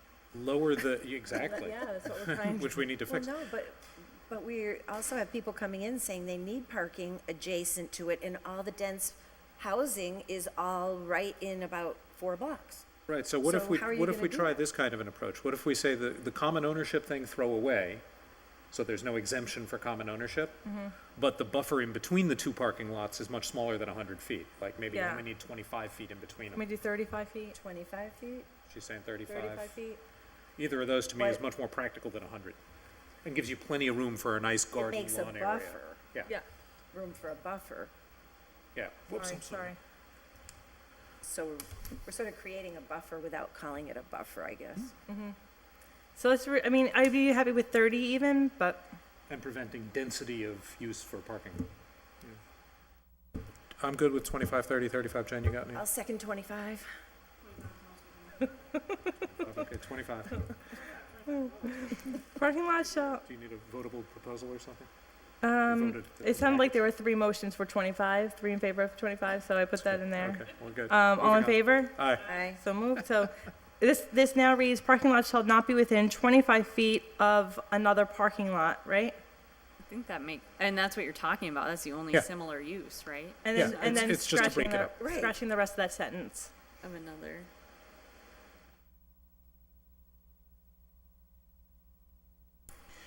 Kara, is there any legal distinction between parking lot and parking area? Like if we had an auto-related use next door that had customer parking, is that a parking lot? I'm just looking because where did I just see? On number 3, we use parking area. I Usable think square that's feet of the parking pair, area, But that's actually the calculating paved area, yeah. Yeah, I just don't want to get into you can go right up to the next parking lot over because it's not a parking lot, it's a parking area. If there's no risk of that, I don't care. Well, parking lot shall not be within 25 feet of another parking lot or parking area. Another paved parking area, is that good? Does that make it safer? I'm just, so if there was like a business or an apartment building or even, I mean, a house, a driveway is considered a parking area that was already there, and then a vacant lot that you want to turn into a parking lot under this section, You'd You're gonna have to have 25 feet. As buffer. Sorry, you'd have to leave 25 feet of the proposed lot as buffer.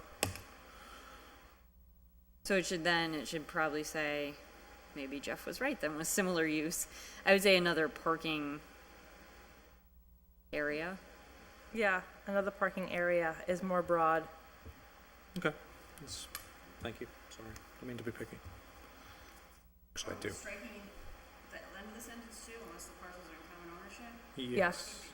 Yes, no, we were saying, The- strike it, Striking right? that. Striking. I have it as stricken. Yep.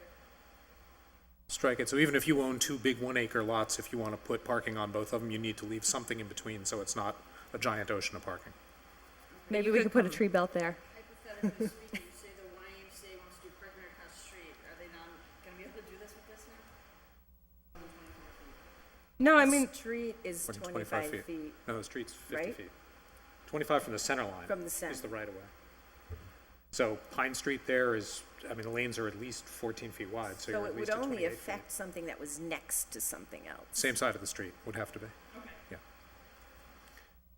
and you were at the last meeting, right, when Kathy was here? Yeah. Kathy basically said that nothing here would affect her project in an adverse way. So that's one example of downtown business using this special permit and being able to move forward with. Right, but parking. it is good for us to gut check that against Well- tweaks we're making now. Well, right, and I'm also thinking about people that own apartment complexes down there that are gonna be looking for more parking. Sure. You know, I mean, this is gonna affect a whole lot of things. Oh, yeah. Potentially. Yeah, is 25, if 25 feet is half a road, then that's Yeah. an ideal location for another tree belt in between the two properties. Yeah, with a couple of park benches. And if one person owned multiple parcels that they wanted to put a lot on, they could combine them, make them into one parcel and Is that an make A&R? Yeah, Yes, it probably. is, we've lived through that before. And make a bigger parking lot, so. You'd only be able to do that on the same side of the street again. Well, Right, right, I Yeah, mean, or they'd have to across be the street. contiguous. but they would then no longer have two parcels. Exactly. So that just, they can work around this like they've worked around many things.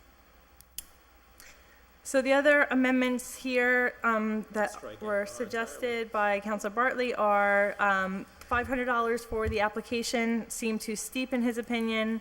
I think considering that we remove the requirement to renew every year with Sure. that $500, it's fine, it's a one-time fee. Renewal is biannual without any additional fees. Yep. He also suggested that we insert the concurrently, which we saw previously when we went through the changes. And the last one was for enforcement. He said not a yearly renewal because of the $500. And so we now have the biannual renewal. And can I just add one thing? Go ahead. Going back to the snow thing, I realized that I think the way it's actually been addressed sort of globally in the city is that it's not the snow that's the issue, it's what happens when it melts, and that's covered under stormwater. So I think it's caught. All right. So I'll make a motion that we adopt as amended. Second. Motion has been made and seconded to adopt as amended. Under discussion, any? All in favor then? Aye. So Aye. moved. 4-0. Really Before, great outcome, I have to say. before we adjourn, I received an email asking us to take out of the jacket Yeah, it's a right here. non-controversial item related to no parking signs, Yep. and I didn't know if you were willing to take it up. I am willing to take it up. Yeah. I'll make a motion that we take it up even though it's not on the formal agenda.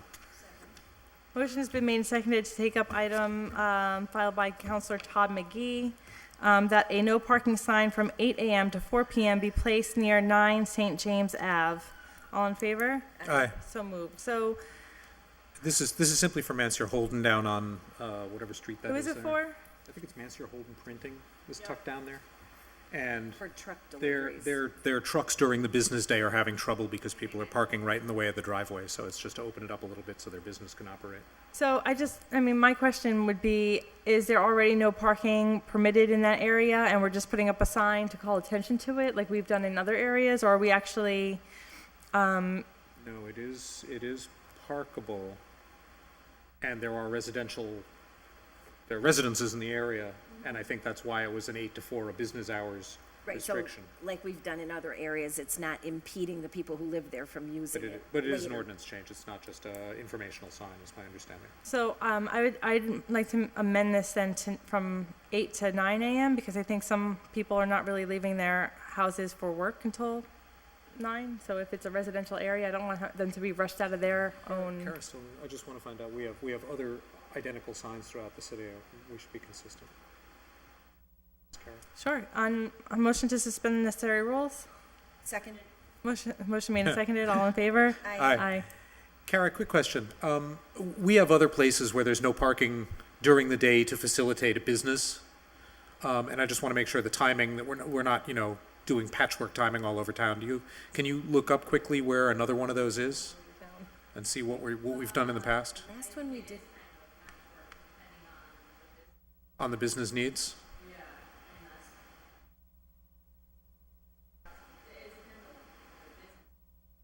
Then I would suggest we go with the recommended 8 to 4 then, because that probably came from the business and their open hours. And, if I have to go out and, if I park on the street and I park where there's alternate side of the street parking, I get up and move the car, I mean, it's just part of living there. And if it's a problem, we'll hear from somebody. We will. Okay. We've been told it's non-controversial, so. It's non-controversial, and it's only affecting, I think, 2 spaces. Like one or two, Yeah, yeah. so. Okay. On the motion then to adopt, Refer to, what, the city engineer and to legal? we don't have a city engineer. Well, they'll have to use We somebody. don't have an acting engineer? Isn't Bill automatically the acting Yeah, engineer? I guess he is. Yeah. Interim We refer- acting? We refer to the Except he's office not of an the city engineer. engineer. You'll go out there with the tape measure? Motion to adopt and send to legal for, legal form. All in favor? Aye. So moved. 8 to 4. 8 to 4 p.m. Near 9 St. James Ave.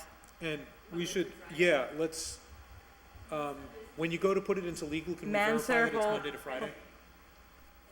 Monday to Friday? And if it needs to be Monday to Saturday, just let's find out what the business need is. Because it wasn't specified. I don't think so either. Monday through Friday. I go down there because I get my propane filled down there, and I don't think they're open on Saturday. All right. We got a lot done. Thank you, everyone. Motion to adjourn? Motion to Second. adjourn. Made and seconded. All in favor? Aye. So moved. Thanks, Rebecca.